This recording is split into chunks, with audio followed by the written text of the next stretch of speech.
जय हिंद साथियों।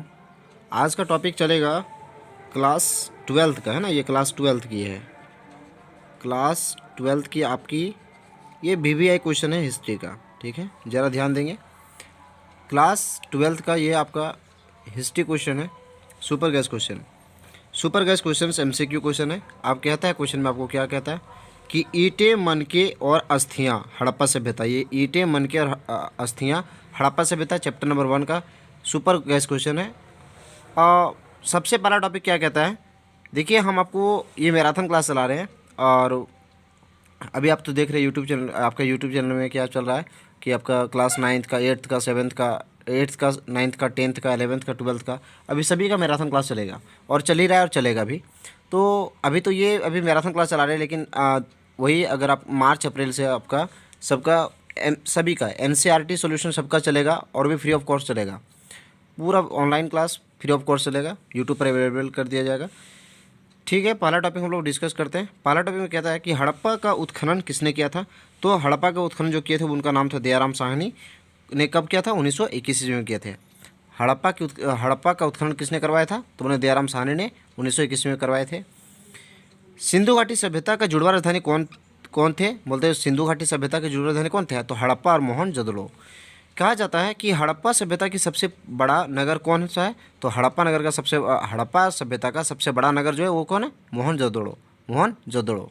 Next question. Next कहता है कि मोहनजोदड़ो की खोज 1922 ईस्वी में किसने किया था? एग्जाम में ऐसे भी पूछ सकता है कि मोहनजोदड़ो की खोज कब हुई थी? तो 1922 में हुआ था। किन के द्वारा हुआ था? तो राखलदास बनर्जी के द्वारा। मोहनजोदड़ो की खोज 1922 ईस्वी में किसके द्वारा हुई थी? तो राखलदास बनर्जी के द्वारा हुई थी। Next question. फिफ्थ क्वेश्चन कहता है कि सिंधु घाटी सभ्यता में विशाल स्नानागार के अवशेष कहाँ मिले हैं? स्नानागार का मतलब समझते हैं आप लोग? स्नानागार का मतलब होता है स्विमिंग पूल। अभी आप लोग स्विमिंग पूल कहते हैं ना, तो ये सिंधु घाटी सभ्यता में विशाल स्नानागार के अवशेष कहाँ मिले? तो मोहनजोदड़ो में मिले हैं। लोथल कहाँ स्थित है? तो देख रहे हैं अपना लोथल कहाँ स्थित है? लोथल कहाँ स्थित है? गुजरात में। अब क्या कहा जाता है कि कालीबंगा कहाँ स्थित है? कालीबंगा राजस्थान में स्थित है। कालीबंगा कहाँ स्थित है? राजस्थान में। पुरातत्व के अंतर्गत कौन कौन आते हैं? पुरातत्व के अंतर्गत कौन कौन आते हैं? सिक्के आते हैं, अभिलेख आते हैं और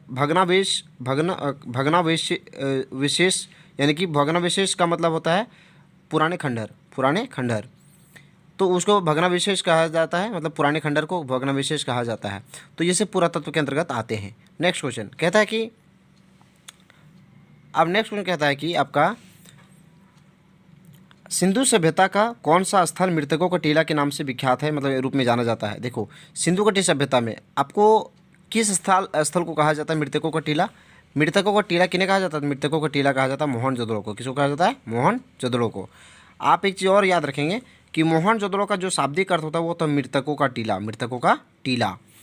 सिंधु घाटी सभ्यता में हल का प्रमाण कहाँ मिला है? यानी कि ऐसा भी सवाल पूछता है कि सिंधु घाटी सभ्यता में हल का साक्ष्य कहाँ मिला है, यानी कि प्रमाण कहाँ मिला है? तो बोलेंगे कालीबंगा से। कहाँ से मिला है? कालीबंगा से। नेक्स्ट क्वेश्चन क्या कहता है?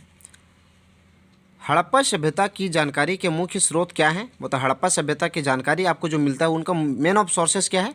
मेन सोर्सेस है खुदाई में प्राप्त हुए अवशेष। हड़प्पा खालिस्तान नदी के तट पर स्थित है। हड़प्पा कौन सी नदी के किनारे स्थित है? तो रावी नदी। याद रखेंगे, हड़प्पा कौन सी नदी के किनारे स्थित है? रावी नदी। कहा जाता है मोहनजोदड़ो खालिस्तान नदी के तट पर स्थित है। मोहनजोदड़ो कौन सी नदी के तट पर स्थित है? सिंध नदी। कौन सी नदी? सिंध नदी। हड़प्पा कौन सी नदी के तट पर स्थित है? रावी नदी। मोहनजोदड़ो सिंधु नदी। मोहनजोदड़ो का अर्थ क्या होता है? मोहनजोदड़ो अर्थ क्या होता है? अभी हम बताएं ना मोहनजोदड़ो अर्थ क्या होता है। क्या होता है मोहनजोदड़ो अर्थ? बताइए। मृतकों का टीला, है ना। फिर कहा जाता है मिट्टी के हल के प्रतिरूप, है ना। क्या कहा जाता है? मिट्टी के हल के प्रतिरूप कहाँ से प्राप्त हुए हैं? तो बोलेंगे चौलिस्तान और बनावली से। कहाँ से मिले? चौलिस्तान और बनावली से मिले हैं। नेक्स्ट क्वेश्चन कहता है कि नहरों के कुछ अवशेष खालिस्तान से प्राप्त हुए हैं। नहरों के कुछ अवशेष जो है उनका कहाँ से मिला है? तो बोलेंगे अफगानिस्तान में शोतुरघई से। कहाँ से मिला है? कहाँ मिला है? अफगानिस्तान में शोतुरघई से मिला है। SR राव द्वारा लोथल में खुदाई का आरंभ कब किया गया था? मतलब देखिए SR राव द्वारा लोथल में खुदाई का आरंभ कब किया गया था? तो 1955 ईस्वी को। कब किया गया था? 1955 ईस्वी को। नेक्स्ट क्वेश्चन क्या था आपका? The story of the India archaeology नामक पुस्तक के लेखक कौन थे? तो बोले एस.एन. राव। क्या बोलेंगे? S N. Rao. The story of the Indian archaeology का पुस्तक कौन लिखे थे इनको? तो एस.एन. राव ने लिखा था इनका। खालिस्तान एक मुलायम पत्थर है, तो सेलखड़ी। सेलखड़ी किस तरह का पत्थर होता है? मुलायम पत्थर होता है सेलखड़ी। सेलखड़ी किस तरह का पत्थर होता है? मुलायम पत्थर होता है। नेक्स्ट क्वेश्चन कहा जाता है, नेक्स्ट क्वेश्चन में भारतीय पुरातत्व का जनक किन्हें कहा जाता है? भारतीय पुरातत्व का जनक किन्हें कहा जाता है? तो बोले अलेक्जेंडर कनिंघम को। किसको कहा जाता है? भारतीय पुरातत्व के जनक किन्हें कहा जाता है? अलेक्जेंडर कनिंघम को। सिंधु घाटी सभ्यता का सबसे पहले कौन सा स्थल को खोजा गया था? सिंधु घाटी सभ्यता का सबसे पहले कौन सा स्थल खोजा गया था? तो बोले हड़प्पा को। किसको खोजा गया था? हड़प्पा को। तो देखिए गाइज, ये आपका टॉपिक हम आपको 20 क्वेश्चन अभी क्लियर करवा दिए। अब 20 क्वेश्चन आपको करवा दिए और ये लेसन का नाम था, आपको तो पता है ना, कि ईंट मनके और हड़प्पा सभ्यता, है ना। ईंट मनके और हड़प्पा सभ्यता। देखिए, ईंट मनके और हड़प्पा सभ्यता। तो इसमें आपका क्या था कि आपका सुपर गैस क्वेश्चन था। ये आपका मैराथन क्लास चला रहे हैं, ठीक है। ये सुपर गैस क्वेश्चन है।